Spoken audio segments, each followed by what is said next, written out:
Praise the lord. యేసుక్రీస్తు వారి యొక్క ప్రశస్తమైన నామంలో దేవుని మాటల కొరకు ఎదురు చూస్తున్న మీ అందరికీ మెల్కీ సెదుకు మినిస్ట్రీస్ తరపున వందనాలండి. వాక్య భాగంలోకి వెళ్దాం.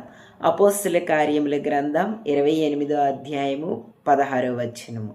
అపోస్తుల కార్యముల గ్రంథం 28వ అధ్యాయము 16వ వచనము. మేము రోమాకు వచ్చినప్పుడు పౌలు తనకు కావలి ఉన్న సైనికులతో కూడా ప్రత్యేకంగా ఉండుటకు సెలవు పొందెను. పౌలు ఎక్కడున్నాడంటే రోమాలో ఉన్నాడండి. ఎక్కడికి వచ్చాడు? రోమాకు వచ్చాడు. పౌలు పట్ల దేవుడు ఒక ఉన్నతమైన ప్రణాళిక, ఒక ఉన్నతమైన ఉద్దేశము కలిగి ఉన్నాడు.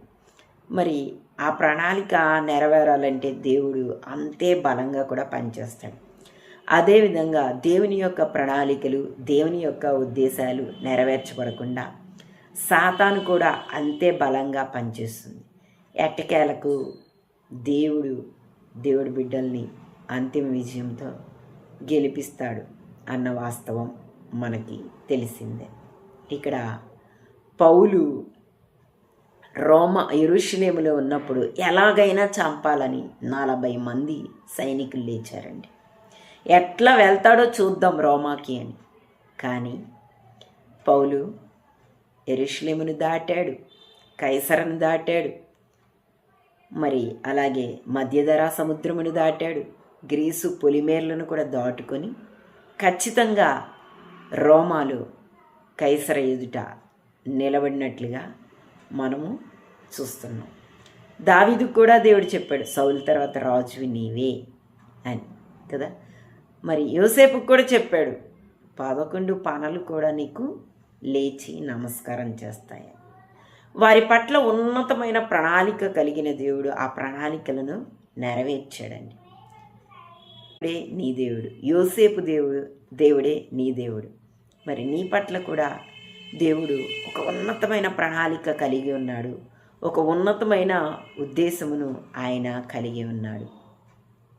మరి పౌలు గారు రోమాలో కైసర ఎదుట నిలబడటం అనేది దేవుని ఉద్దేశం. నిన్ను దేవుడు ఎక్కడ నిలబెట్టాలనుకుంటున్నాడు తెలుసా? ఆ పరలోక రాజ్యములో. అందుకే ఆయన దైవ కుమారుడై ఉండి ఈ లోకానికి ఎలా వచ్చాడు?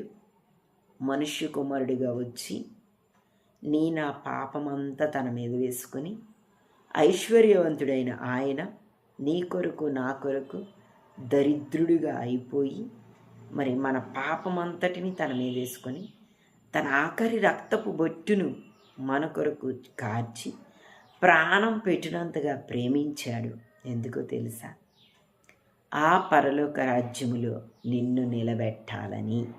ఈ నిలబెట్టే పరంపరలో అపవాది దేవుని యొక్క ఆలోచనలు నెరవేర్చకుండా మన మీద బలంగా పనిచేస్తాడండి. మరి అదేవిధంగా దేవుడు మన పట్ల ఆ గొప్ప ప్రణాళికను కలిగి ఉన్నాడు. ఆ ప్రణాళికలను నెరవేర్చడంలో కూడా బలంగానే పనిచేస్తాడు. దేవుని యొక్క ప్రణాళిక నెరవేర్చబడకుండా అపవాది కూడా మన పట్ల అంతే బలంగా పనిచేస్తుంది. ఎట్టకేలకు దేవుడు మనల్ని గెలిపిస్తాడు. మరి పౌలు రోమాలో అడుగు పెట్టకుండా ఉండాలని 40 మంది యొక్క ఉద్దేశము. ఆ 40 మంది కూడా అవరోధంగా మారారు. కానీ దేవుడు ఆ అవరోధాన్ని అవకాశంగా మార్చి పౌలు రోమాలో అడుగు పెట్టడానికి ఒక రహదారిని సిద్ధపరిచినట్లుగా మనం చూస్తున్నాం. యోసేపు ఐగుప్తులో అడుగు పెట్టడానికి తన అన్నలు అవరోధంగా మారారండి.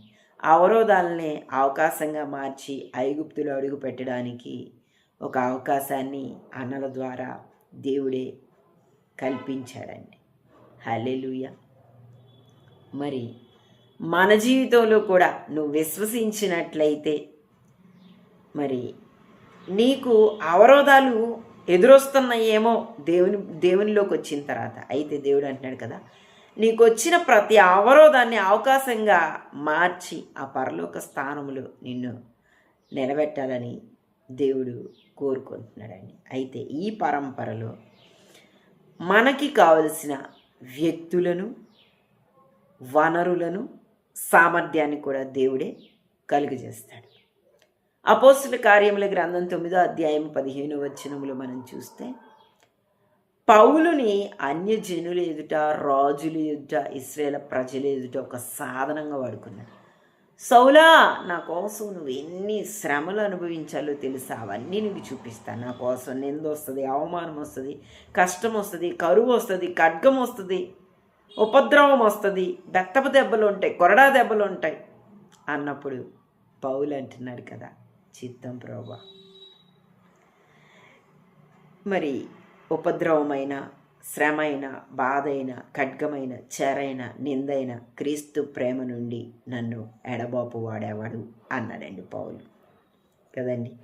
మరి అలాగా దేవుని కోసము సమస్తము భరించాడు. నా మట్టుకు బ్రతుకుటి క్రీస్తు, చావైతే లాభం అన్నట్టుగా బ్రతికాడండి పౌలు ఉండేది భూమికి 3 అడుగులే, బక్కచిక్కిన శరీరం, తరచు అనారోగ్యం, బలవంతుడేం కాదు కదండి. మరి అలాంటి పౌలు 2 ఖండాలను కదిలించాడండి, గొప్ప పరిచర్య చేశాడండి. కారణం ఏంటి? 2 కొరింథీయులకు రాసిన పత్రిక 3వ అధ్యాయం 5వ వచనములో చూస్తే, ఇదంతా మా వలన జరిగినట్టుగా ఆలోచించుటకు ఇదేం మా వలన జరిగింది కాదు, ఇది దేవుని సామర్థ్యం వల్ల మాత్రమే జరిగింది అంటాడండి. నన్ను బలపరచు అని ఎందు నేను సమస్తము చేయగలిగాను అంటాడు. హల్లెలూయా. అలాగే సామర్థ్యాన్ని దయచేసేది దేవుడే, దేవుడి ప్రణాళికలు నెరవేర్చబడటంలో. అలాగే అబ్రహాముని చూస్తే, అబ్రహాము, నీకున్న ఏకైక కుమారుణ్ణి నాకు బలిగా అర్పిస్తావా అంటే అబ్రహాం ఏమంటాడు తెలుసా? చిత్తం ప్రభువా అంటాడు. చిత్తం ప్రభువా అని మోరియా పర్వతం మీదకి ఆ యొక్క కుమారుణ్ణి తీసుకెళ్తాడండి బలిగా. కుమారుడు అడుగుతున్నాడు కదా, నాన్న కట్టెలో ఉన్న నిప్పు ఉంది, బలి పశువు ఏదంటే యెహోవా ఈరే అంటాడండి. దేవుడే చూచుకున్నాను. సరే తీసుకెళ్ళాడు, అక్కడ కట్టెలు పేర్చాడు, ఆ బలిపీఠం మీద కుమారుని బలిగా పడుకోబెట్టాడండి.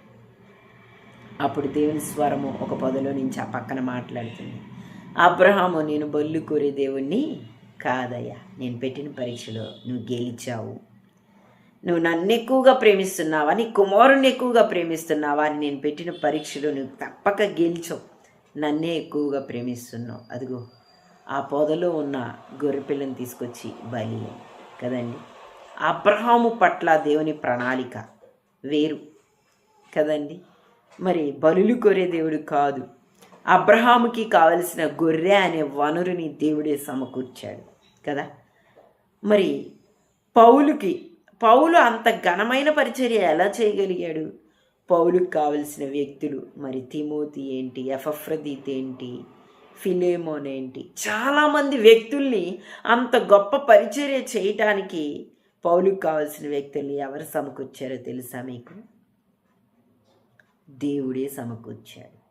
మరి అంత గొప్ప పరిచర్య, 2 ఖండాలను కదిలించే శక్తిని పౌలుకి ఎవరు దయచేశారో తెలుసా? సామర్థ్యమును దేవుడే దయచేశాడు. కాబట్టి మన జీవితంలో కూడా మన పట్ల దేవునికి ఒక గొప్ప ప్రణాళిక ఉంది, ఒక గొప్ప ఉద్దేశం ఉంది. ఆ ఉద్దేశాలను నెరవేర్చే పరంపరలు దేవుడు చాలా బలంగా పనిచేస్తారండి. పనిచేసేటప్పుడు మనకు కావాల్సిన వనరులను, వ్యక్తులను, సామర్థ్యాన్ని దేవుడే మనకు కలుగచేసి మనల్ని గెలిపిస్తారండి దేవుడు తప్పకుండా. అలాగే నీ పట్ల కూడా ఒక గొప్ప ప్రణాళిక, ఉద్దేశము దేవునికి ఉన్నది. కాబట్టి ఏంటి ఆ ఉద్దేశం అంటే, ఆ పరలోక రాజ్యములో ఆయనతో పాటు 1000 ఏండ్ల పాలనలో నిన్ను నన్ను నిలబెట్టాలనే ప్రణాళిక.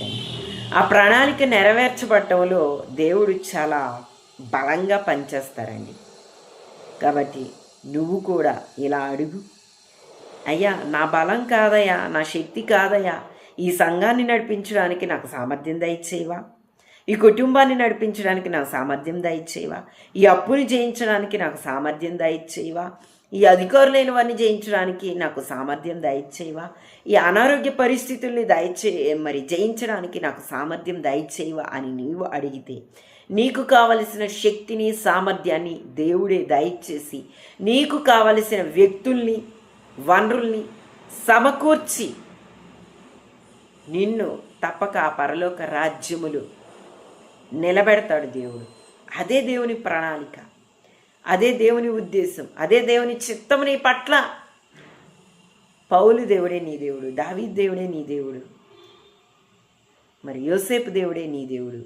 యోసేపు నిలబెట్టినట్లుగా నిన్ను కూడా నిలబెట్టి ఘనమైన, అద్భుతకరమైన, ఆశ్చర్యకరమైన ఆశీర్వాదాలతో ఆ గమ్యస్థానంలో నిన్ను నిలబెట్టి నీ నోటి నిండా నవ్వు, సంతోషము, సమాధానము నింపుతారు.